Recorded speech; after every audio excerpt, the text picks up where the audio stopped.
Avengers directors say Marvel's recent problems aren't due to superhero fatigue. Yeah. Okay, these narrative changes are giving me whiplash then, but Marvel's problems are due to a generational divide about how you consume media. I mean, what does that even mean? They will just say anything to not blame themselves. So am I supposed to believe that phase 3 was so long ago that all of those people just retired and are dying? It's a Hollywood-wide issue, not just a Marvel issue, so they're not to blame. Yes. Perfect. It's a reflection of the current state of everything. It's difficult right now. It's an interesting time, said Joe Russo. I think we're in a transitional period and people don't know how they're going to receive stories moving forward or what kind of stories they're going to want. There is a generational divide about how you consume media. There's a generation that's used to appointment viewing and going to a theater on a certain date to see something. Five Nights at Freddy's it's made aging a ton out. of money. Meanwhile, the new generation are, I want it now, I want to process it now, then moving on to the next thing, which they process whilst doing 2 other things at the same time. You know, it's a very different moment in time than it's ever been. And so I think everyone, including Marvel, is experiencing the same thing, this transition.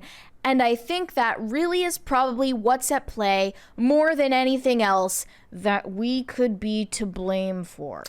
I said the quiet part out loud for you. They're wrong. I mean, it's the stories they're choosing to adapt that don't appeal to the new generation. Five Nights at Freddy's made a crap ton of money, and it was released on Peacock on the same day. And Gen Z went out clearly was the audience for that. Yep. He just sounds like a clueless, out of touch boomer. So he continued,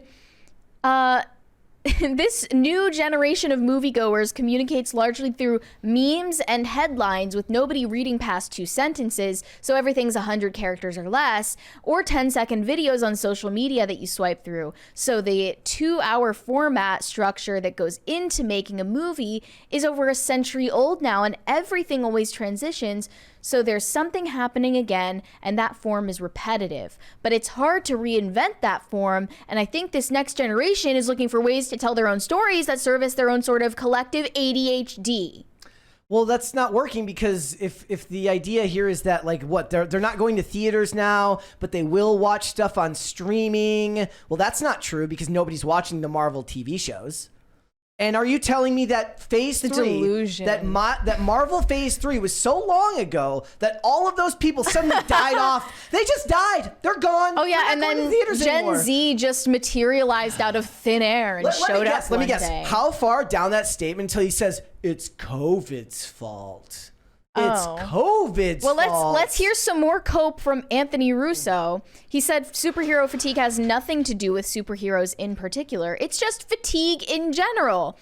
The superhero fatigue question was around long before the work we were doing. So it's an eternal complaint. Like we always used to cite this back in our early days with superhero work. People used to complain about Westerns the same way, and they lasted for decades and decades and decades. They were continually reinvented and brought to new heights as they went on. Nobody wants you to, you know what the problem is? You keep going back to this stupid phase of deconstructing superheroes and giving me Shalabal rather than Norin Rad with your stupid Fantastic Four movie. You're deconstructing, you're choosing characters that the mainstream audience has no idea exists.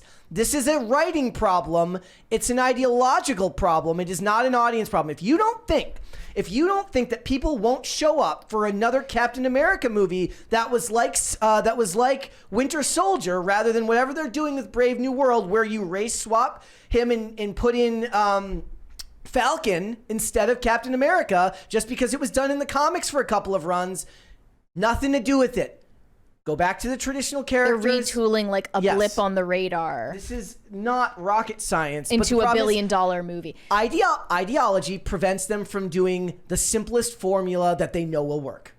There's more if you want me to continue. There's more and more and more cope. Like it's literally just a mountain of cope. So the Batman villain, Paul Dano, recently made headlines saying that superhero fatigue is maybe a good thing. Everybody has to go, okay, what now? Hopefully from that, somebody either breathes new life into comic book movies or something else blossoms, which is not Video superheroes. games. Video game movies.